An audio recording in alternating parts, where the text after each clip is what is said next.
WhatsApp everyone, welcome back to the channel.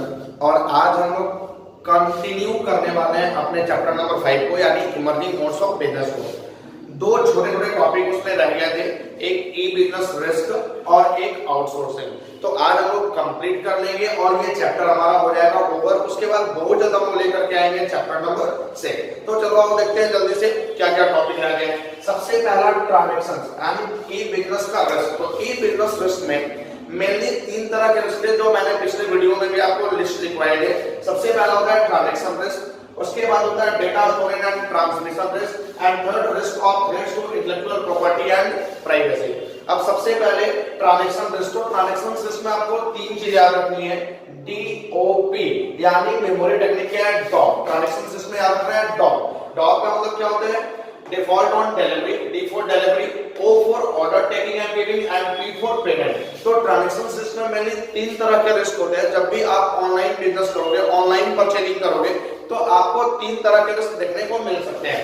उसमें देखो transaction system सबसे पहला होता है डिफॉल्ट ऑन डिलीवरी। तो डिफॉल्ट ऑन डिलीवरी क्या होता है कि आपका जो गुड्स है जो आपने परचेज करी थी वो गलत एड्रेस पे डिलीवर्ड हो गया।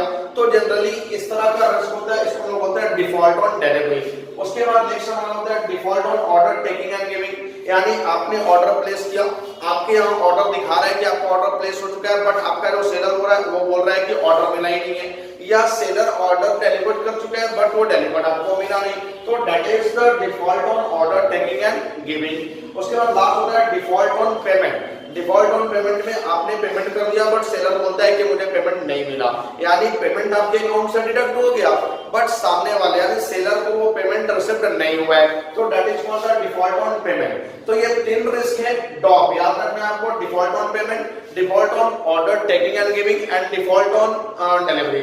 तो ये तीन तरह के रिस्क होते हैं ट्रांजैक्शन रिस्क। अब उसके बाद नेक्स्ट हमारा होता है data storage and transmission risk. Data storage and transmission risk में क्या होता है कि आपका कोई डेटा स्टोर किया हुआ था, जनरली वो डेटा में आपका वायरस अफेक्टेड हो गया।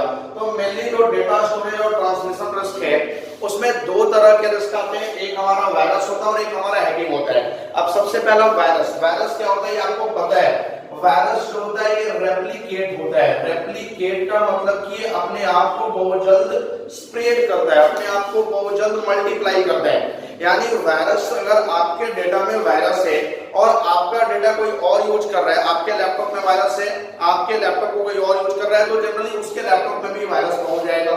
तो वायरस ये आ जाता है data storage and transmission risk में। और नेक्स्ट हमारा हैकिंग होता है। तो हैकिंग क्या होता है कि आपका जो भी डेटा था उस डेटा को, आपका डेटा तो आपका है, यानी कि आपका डेटा है, पासवर्ड आपके पास है, बट उसको यूज कोई और कर रहा है। यानी हैकिंग क्या होता है, मेनली इसको हम लोग बोलते हैं अनऑथराइज्ड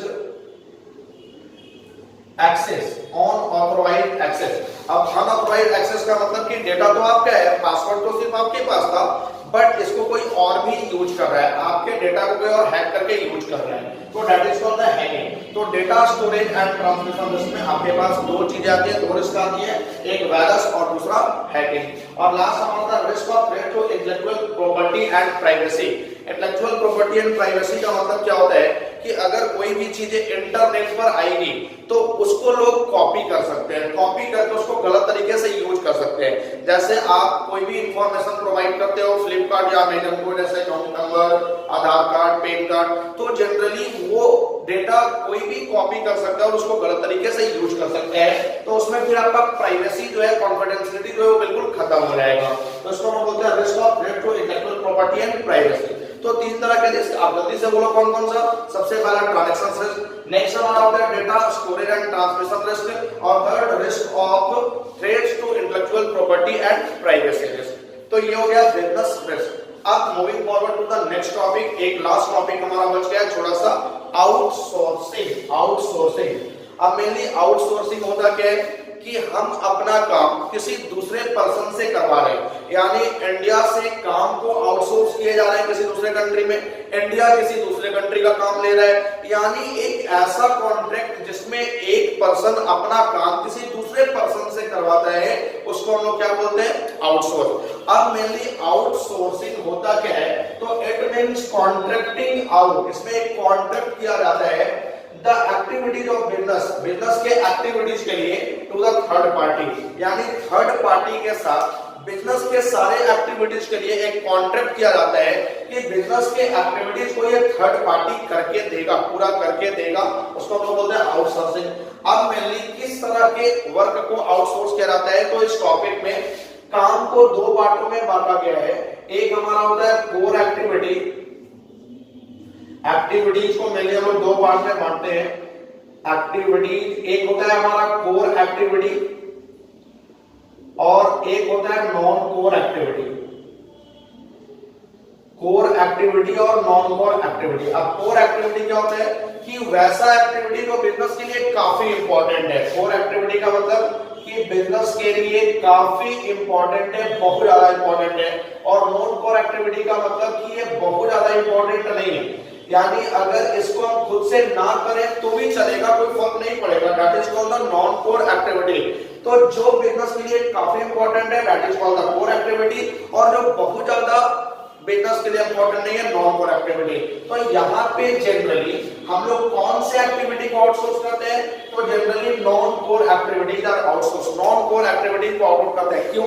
क्योंकि होता क्या है कि अगर आप कोर एक्टिविटी को आउटसोर्स कर देंगे तो फिर कहीं ना कहीं वहां पे कॉन्फिडेंशियलिटी खत्म हो जाएगा, सीक्रेट बोल करके कुछ भी नहीं रह जाएगा, आपका डेटा लीक हो सकता है, आपके डेटा को कोई गलत तरीके से यूज कर सकता है। बट नॉन कोर एक्टिविटी अगर डेटा लीक भी हो जाए तो कोई बहुत ज्यादा फर्क मेरे बिजनेस पे नहीं पड़ने वाला है। तो generally non core activity are outsource. अब उसके बाद नीड फॉर आउटसोर्सिंग, आउटसोर्सिंग का जरूरत क्यों पड़ा, जनरली हम लोग क्यों अपना काम आउटसोर्स करने लगे या दूसरे कंट्री वाले अपना काम मेरे कंट्री में आउटसोर्स करने लगे। तो सबसे पहला नीड है क्वेस्ट फॉर एक्सीलेंस। अब क्वेस्ट फॉर एक्सीलेंस क्या होता है कि जनरली आप जिसको भी काम अपना आउटसोर्स कर रहे हो, अपना वर्क आउटसोर्स कर रहे हो, तो आपके लिए वो नॉन कोर था, बट जिसको भी आप दे रहे हो वो काफी स्पेशलाइज्ड पर्सन है और वो उसके लिए काम जो है वो कोर एक्टिविटी है। आपके लिए नॉन कोर था बट जिसको आप दे रहे हो उसके लिए कोर एक्टिविटी है, तो वो कहीं ना कहीं इस काम को काफी सीरियसली लेकर के करेगा क्योंकि वो इस काम को करने में एक्सपर्ट है। तो वहां पे आप एक्सपर्ट से अगर ये एक्टिविटी को करवाते हो तो एक एक्सीलेंस आपको देखने को मिल जाता है। नेक्स्ट है हमारा फोकसिंग अटेंशन। फोकसिंग अटेंशन का मतलब कि अगर मैंने ये वाला part non core activity outsource कर दिया तो मेरे पास पूरा का पूरा टाइम है फोकस करने के लिए कोर एक्टिविटी पे, यानी मेरा पूरा का पूरा फोकस किस पे होगा, कोर एक्टिविटी पे। तो मेरा कोर एक्टिविटी भी काफी अच्छे से पूरा होगा।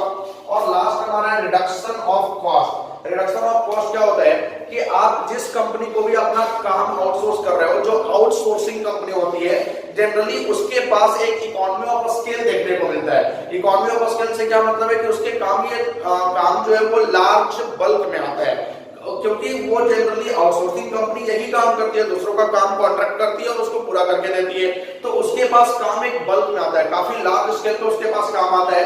तो जब लार्ज स्केल पे काम आता है तो जनरली वो कम चार्ज में आपका काम पूरा कर देते हैं, वहां पे कॉस्ट रिडक्शन हो जाता है। तो रिडक्शन ऑफ कॉस्ट इस नॉन कोर एक्टिविटी को पूरा करने में हमारा कॉस्ट भी घट जाता है। उसके बाद कंसर्न। अब कंसर्न ये क्या होता है, जनरली जो हमारा आउटसोर्स कंसर्न होता है ये क्या होता है, तो ये हमेशा से डाउटफुल रहा है। आउटसोर्स कंसर्न जो है ये हमेशा से डाउटफुल रहा है।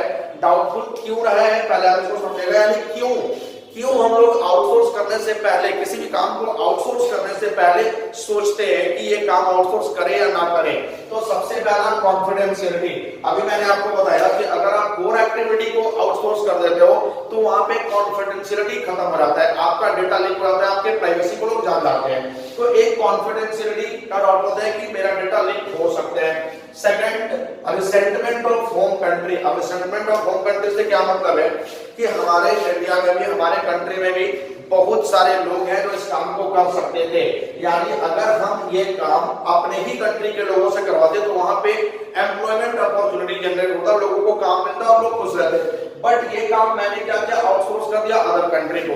तो हमारे कंट्री में जो लोग वर्कर थे जनरली उनका एक रिसेंटमेंट देखने को मिल जाता है, फीलिंग अच्छा नहीं आता है, उनको थोड़ा सा खराब लगता है कि जो काम हमने कर सकते थे वो काम ट्रांसफर कर दिया गया अदर कंट्री को, आउटसोर्स कर दिया गया अदर कंट्री को। तो होम कंट्री में एक रिसेंटमेंट का फीलिंग आ जाता है। और लास्ट हमारा क्या है, एथिकल कंसर्न। एथिकल कंसर्न से क्या मतलब है कि आप जो भी काम आप डेवलपिंग कंट्री को आउटसोर्स करोगे तो डेवलपिंग कंट्री में जितने भी काम करवाए जाते हैं जनरली उसके लिए चाइल्ड लेबर या वुमेन लेबर यूज करते हैं, excess of women labour use किए जाते हैं। अब यहाँ पे चाइल्ड लेबर से काम करवाना ये कहीं ना कहीं हमारे लिए सही नहीं है। चाइल्ड लेबर से काम करवाना गवर्नमेंट के अगेंस्ट है। तो जनरली यहाँ पे एथिकल कंसर्न देखने को मिल जाता है कि जो भी आप काम दे रहे हो वो सारा काम आउटसोर्सिंग कंपनी चाइल्ड लेबर से या वुमेन लेबर से करवा रही है, क्योंकि गवर्नमेंट के अगेंस्ट में चाइल्ड लेबर से काम करवाने का परमिशन गवर्नमेंट नहीं देती है।